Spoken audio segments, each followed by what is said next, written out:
I'm dealing with a difficult situation in my life right now.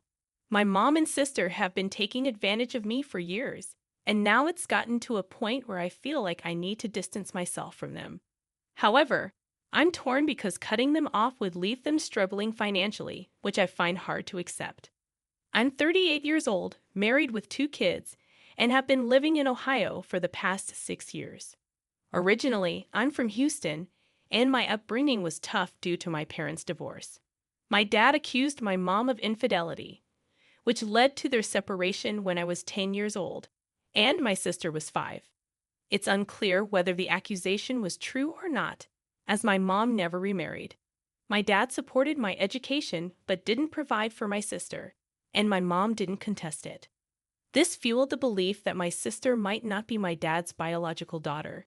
My dad wasn't present for most of my childhood, only showing up occasionally to pay for my school fees and bring me gifts. When I reached high school, I reached out to my dad, and since then, he's been a significant part of my life. Despite my mom's resistance, he even attended my wedding. Over the years, I grew closer to my dad than to my mom. He visited Ohio a couple of times after I settled there, but sadly, his time was cut short when he was diagnosed with a terminal illness and passed away last year. My mom didn't approve of my bond with my dad and became distant from me. My dad named me as his heir. He remarried after divorcing my mom, but he didn't have any children from his second marriage. He always considered me his only daughter. Naturally, my mom and sister weren't happy about this because my dad favored me, and I inherited his $400,000 trust fund. But it's not just about the money. Throughout my childhood, my dad supported my education, which allowed me to attend better schools and colleges compared to my sister. This support started coming in when I was around 10, and by the time I was 12, my mom had little control over it. The education fees were paid directly to the school and college from the child support money. My mom did use some of the money for my sister in household expenses, but she made sure to keep me content so I wouldn't complain to anyone. Growing up, I wouldn't say my mom and sister were evil, but they definitely favored each other over me.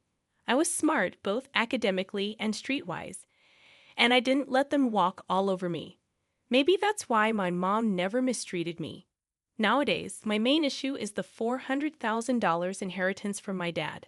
Ever since my mom and sister found out about it, they keep coming to me for money for various reasons. This isn't the first time they've asked for financial help. As I started earning more, their needs seem to have grown too. They don't make much money themselves.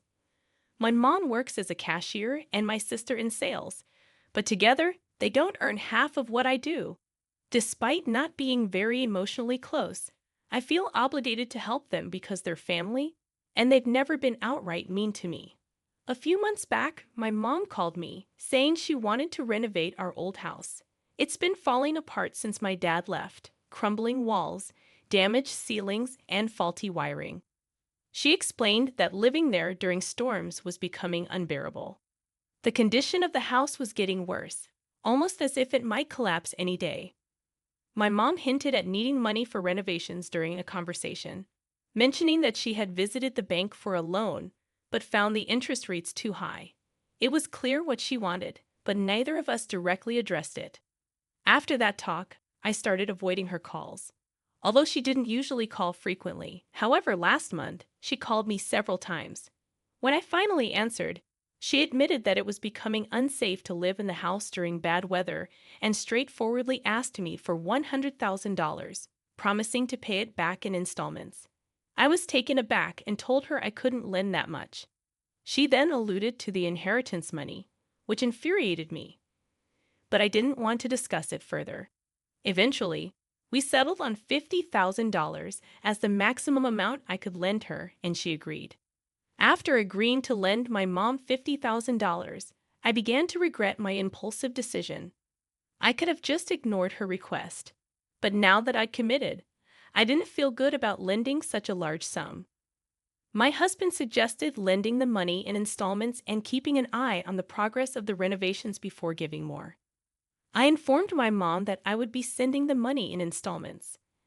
I decided to transfer the first $10,000 to my inactive Houston account and gave her access to it. When she questioned why I didn't transfer the money directly to her account, I made up some excuse, blaming it on my husband's suggestion. I'm not very hopeful that she'll return the money, but I'll wait and see how it goes. I can't quite pinpoint exactly how my mom and sister attempted to manipulate me for easy money. It's been 2 months since I started lending money to my mom for the house renovations. So far, I've given her $20,000, and that's where it stops. I always knew they were only nice to me because of my money, but I never expected them to lie to me so blatantly just to get more out of me. If they had been honest about their intentions, it wouldn't have hurt as much. Recently, I found out from one of my school friends that my sister is getting married. Interestingly, my friend's husband is a wedding planner, and my sister has been working with their agency to plan her extravagant wedding. I don't think my sister realized that I'm friends with them. This wedding is no small affair. They're calling it a grand event. What stings the most is that I wasn't even informed about it, let alone invited. I had imagined it to be a close, intimate affair, but my friend revealed that the guest list had around 100 people.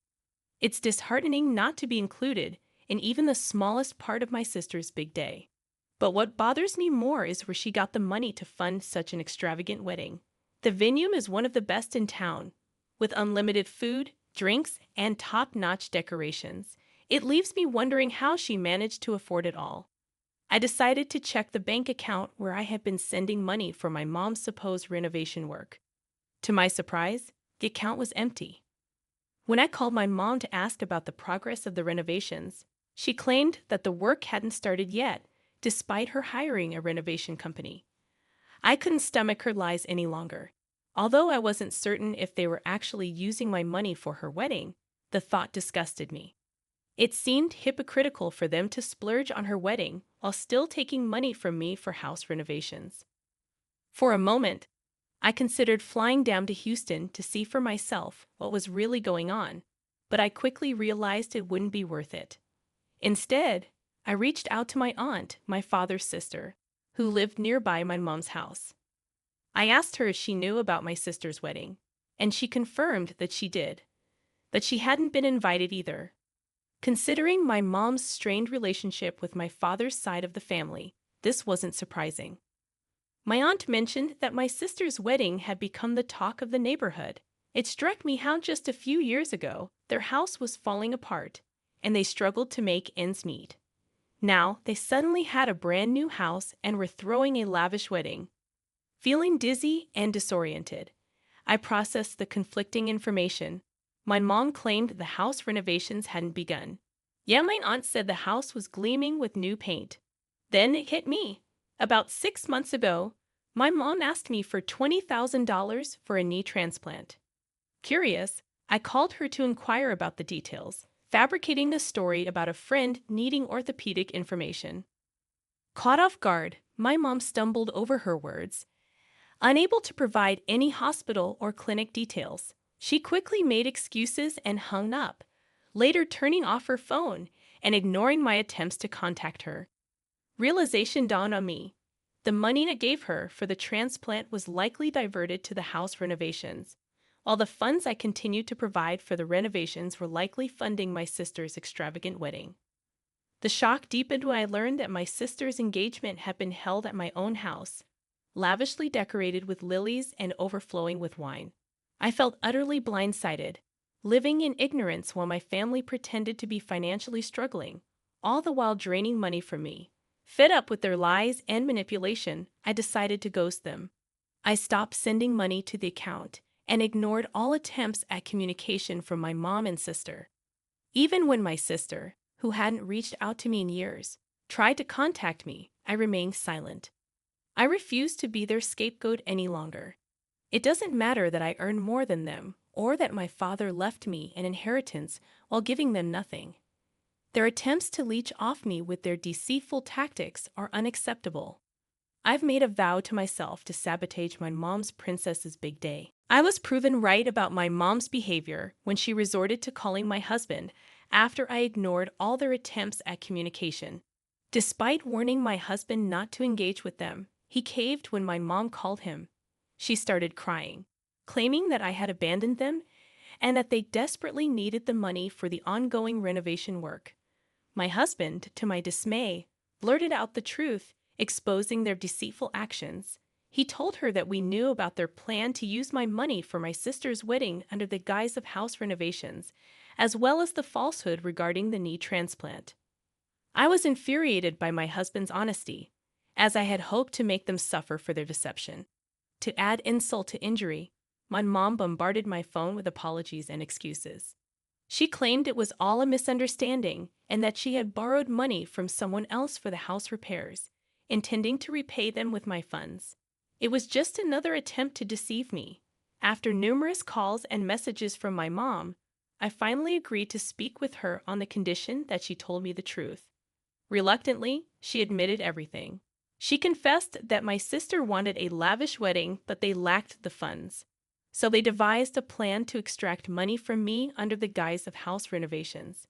It was my sister's idea to use the renovation excuse to manipulate me into giving them money. They were aware that I hadn't visited Houston in years and had lost touch with people there, making it unlikely for me to know about the house renovations. When I confronted my mom about why she hadn't been honest and simply asked me for money directly for the wedding, she claimed my sister didn't want to accept a direct favor from me. It was a shocking revelation. I pointed out that I knew she used the money meant for the knee transplant to repair the house, and she fell silent. I told her I knew the whole truth, so there was no point in hiding it. She admitted that they hurriedly fabricated the knee transplant story because the house was in disrepair, and my sister's in-laws were planning to visit. They couldn't come up with a better emergency reason to ask for money, so they panicked and made up the story about the urgent knee transplant. While I remained composed during the call, inside, I was devastated. How could my own mother deceive me for her own benefit? I understood they had financial difficulties, but that didn't justify their manipulation and extortion of money from me by playing on my emotions. After hearing the truth, I hung up and cried for hours. It was the hardest I cried since my father passed away. That day, I missed him terribly. He was the only one who truly loved and cared for me. After 2 days, I received a voicemail from my mom, asking me to send the remaining amount for the wedding preparations now that I knew the truth. It disgusted me to my core. If she weren't my mother, I would have unleashed a torrent of abuse on her. How could she be so self-centered? There was no hint of remorse in her voice. All she cared about was money. They didn't even bother to invite me to the wedding, not even out of formality. When the truth finally came out, I felt overwhelmed with frustration. I couldn't bear their selfishness any longer. I promptly blocked both of them. I also warned my husband not to entertain their calls, and if he dared disobey me, he would find himself sleeping outside on the porch in the cold night. I meant every word of it. I've stayed in touch with my aunt, who informed me that the wedding is scheduled for next month. I didn't disclose the details about the money, but I know for sure that my mom and sister are struggling to put together the extravagant wedding they had dreamed of. And frankly, I think it serves them right. Despite standing firm on my decision, I continue to receive calls and voicemails from my mom and sister, persistently asking for the money. However, I remained resolute and didn't waver. On the day of the wedding, my mom's last voicemail expressed her disappointment in me, disowning me and forbidding me from calling her mom or visiting her ever again. Hearing those words shattered me, and I broke down in tears in front of my husband. Some might label me as evil or stubborn for ruining my sister's wedding, and my mom accused me of being arrogant and self-centered. But she never acknowledged her lies or deception. All this time, I helped them because I felt obligated to do so, considering them my family. But to them, I was merely a means to make money. On the wedding day, I received a call from my friend, whose husband was my sister's wedding planner. She informed me that the wedding might be canceled because they hadn't paid the remaining expenses. When I asked how much they had paid so far, she said $20,000. I remarked that $20,000 was sufficient for a decent wedding, but my sister had ordered top-notch decorations and food, and even the venue itself cost around $20,000. When asked if I was attending the wedding, I declined, citing other commitments. My friend understood that I wasn't particularly close to my mom and sister. To be honest, I couldn't shake off the feeling of guilt for ruining my sister's wedding. At one point, I even considered transferring the remaining amount to my friend and asking her to proceed with the wedding plans. But then I remembered my mother's hurtful voicemail disowning me. What was the point of going above and beyond for them when I ended up being disowned in the end? My actions might not have been ideal, but they were a reaction to their deceitful behavior. I decided to switch off my phone and spend the day out with my kids to distract myself from the turmoil. The next day, my friend called again, expressing her anger at my sister for bringing down her husband's reputation in the market. On the wedding day, my mom and sister had begged her husband, the wedding planner, to arrange something basic for the wedding and promised to pay an additional $10,000 later. Despite the advance payment of $20,000 covering most of the venue costs, the arrangements were criticized harshly by the guests and the groom's family. To make matters worse, my sister blamed everything on the wedding planner, shifting all the blame onto him. My friend's husband, being a good man, chose to remain silent and took the blame upon himself, allowing the wedding to proceed. Yet my family hadn't even paid the promised additional $10,000 yet. I felt deeply embarrassed hearing about my family's ordeal. While my friend assured me she wasn't blaming me, I couldn't help but feel ashamed of their actions. It was embarrassing to see them place all the blame on the wedding planner. My husband, however, offered a different perspective. He believed they got what they deserved and that I shouldn't worry too much about them. According to him, they brought this upon themselves by resorting to deceitful means to impress others. In hindsight, I realized my mother's disownment might have been a blessing in disguise. I no longer had to deal with their lies and manipulative tactics. It was time to move forward.